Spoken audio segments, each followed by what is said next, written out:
Salut à toi, moi c'est Viviana et bienvenue sur ma chaîne dédiée au minimalisme et action.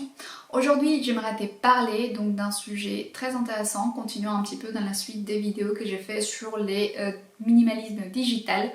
J'aimerais te parler du minimalisme d'information et plus d'action. Donc c'est l'intitulé de ma vidéo et c'est une vidéo donc consacrée au fait que l'on passe beaucoup de temps à c'est gaver des informations et à ne pas trop passer à l'action. Disons que les ratios d'action par rapport à la quantité d'informations que tu consommes, il est vraiment pas aussi important. Enfin, ça dépend des personnes aussi. Mais en général, pendant plusieurs études ont été faites et c'est vraiment les résultats. On consomme beaucoup d'informations, mais on passe très peu à l'action. Et donc aujourd'hui, j'aimerais qu'on s'interroge sur combien d'heures on passe par jour vraiment sur les infos sur son téléphone ou à entendre des infos. Cela peut nous générer du stress gratuit parce que vraiment, est-ce que tu peux faire quelque chose par rapport aux mauvaises nouvelles immédiatement, tout de suite? Non, n'est-ce pas? Tu peux pas faire quelque chose. C'est en effet qui t'inquiéter et t'angoisser et te mettre dans un état d'alerte qui va vraiment parfois te paralyser et parfois te rendre encore plus anxieux et alimenter cette anxiété en toi. Est-ce que ces infos que tu lis, est-ce que ça impacte ta vie maintenant, tout de suite? Est-ce que ça décide tout de suite du sens de ta vie? Non, n'est-ce pas? Cela ne décide pas non plus du sens de ta vie tout de suite. C'est l'effet pourtant que te refilé, que te donné de la peur et de l'angoisse face à la situation du monde. Et cette information-là, elle fait parfois que tu te poses trop de questions, que tu essayes de trouver plein de réponses un peu partout et du coup tu continues à chercher l'information, à t'égarer les informations sans jamais trouver la bonne réponse. Et donc tu utilises beaucoup d'heures à vouloir t'en informer pour vouloir trouver des bonnes réponses, mais alors tu la trouves pas et donc tu passes pas à l'action pour résoudre un problème. Eh bien, toutes ces problématiques-là font qu'on s'égave en fait, on s'égave les cerveaux des plein d'informations et l'on devient un peu esclave de cette fonction cognitive qui cherche à savoir mais qui te paralyse et qui t'empêche de passer à l'action.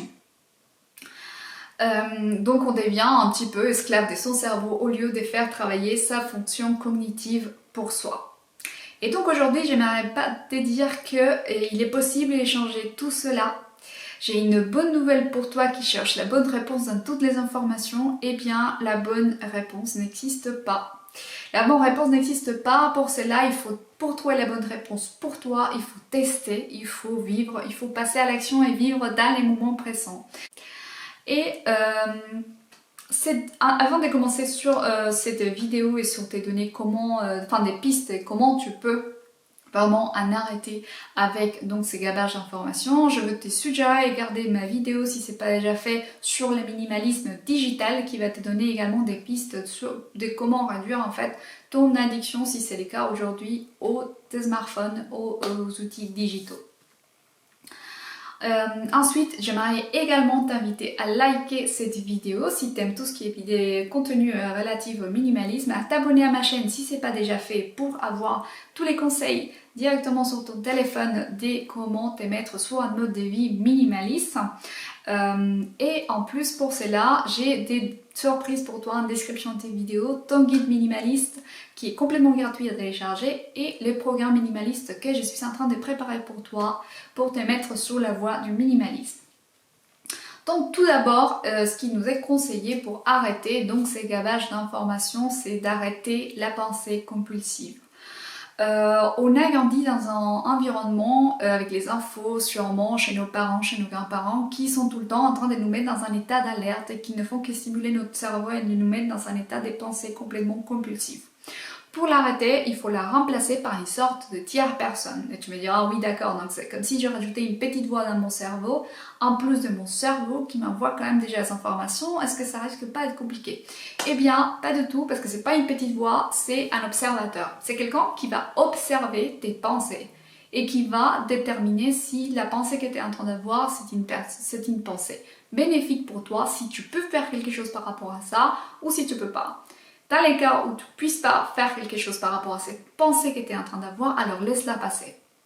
C'est un observateur qui va faire en fait un peu comme l'arbitre en fait si tu veux dans ta tête pour éviter de faire passer les mauvais coups, les mauvaises choses qui peuvent t'apporter cette pensée compulsive. Donc quand tu es en train de regarder une information, je sais pas, d'une explosion à l'autre bout du monde, donc du coup mets cet observateur en place et dis-toi ok, qu'est-ce que je peux faire pour cette explosion à l'autre bout du monde? Rien.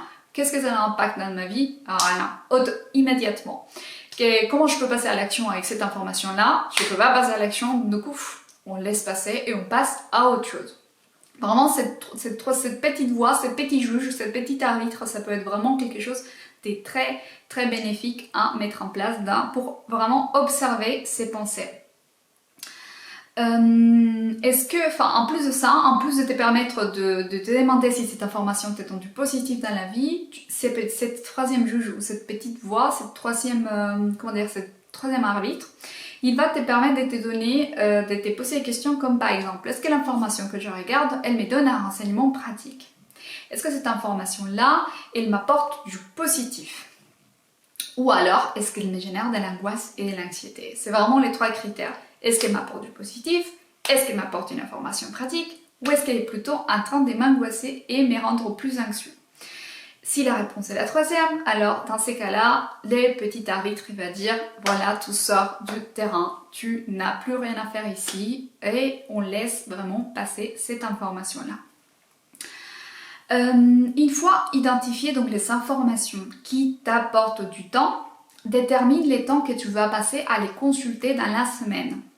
Donc dis-toi par exemple les petits podcasts du matin que moi j'adore et personnellement j'ai mis en place depuis un moment et c'est hyper bénéfique et m'apprend beaucoup de choses dans ma vie.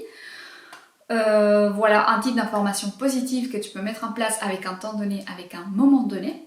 Les temps gagnés du coup suite à de nouvelles habitudes de consultation de l'information par période de temps, emploie-le à sortir, à voir plus de gens et à vraiment mettre en action tout ce que tu as appris, à partager avec les gens. C'est vraiment avec plus tu es entouré des gens, plus tu vas pouvoir passer à l'action, appliquer les choses et voir vraiment des changements concrets dans ta vie. Parce qu'au contraire, la passivité, elle va te mettre dans un champ de restrictions au lieu de pouvoir sortir à l'action. La passivité et consommation des informations ne te permet pas d'échanger ta vie ou d'agir directement sur les mondes. Ça, il faut vraiment l'avoir présent à l'esprit. Après, si tu peux pas sortir parce que Covid, parce que tous les problèmes sanitaires qu'elle a en ce moment, alors crée-toi une communauté internet qui va te permettre d'appliquer, de mettre en pratique, d'échanger et de passer à l'action avec tout ce que tu auras appris, avec tes renseignements pratiques et toute l'information positive que tu auras réussi à filtrer parmi la rivière d'informations qu'elle nous donne aujourd'hui. Si tu as réussi à mettre en place toutes ces actions, alors bravo, tu vas passer de la consommation des informations à l'action. Donc maintenant que tu sais tout ça, eh bien je t'invite à te mettre en action. Ici c'est vraiment minimalisme et action. Je te remercie d'avoir regardé cette vidéo.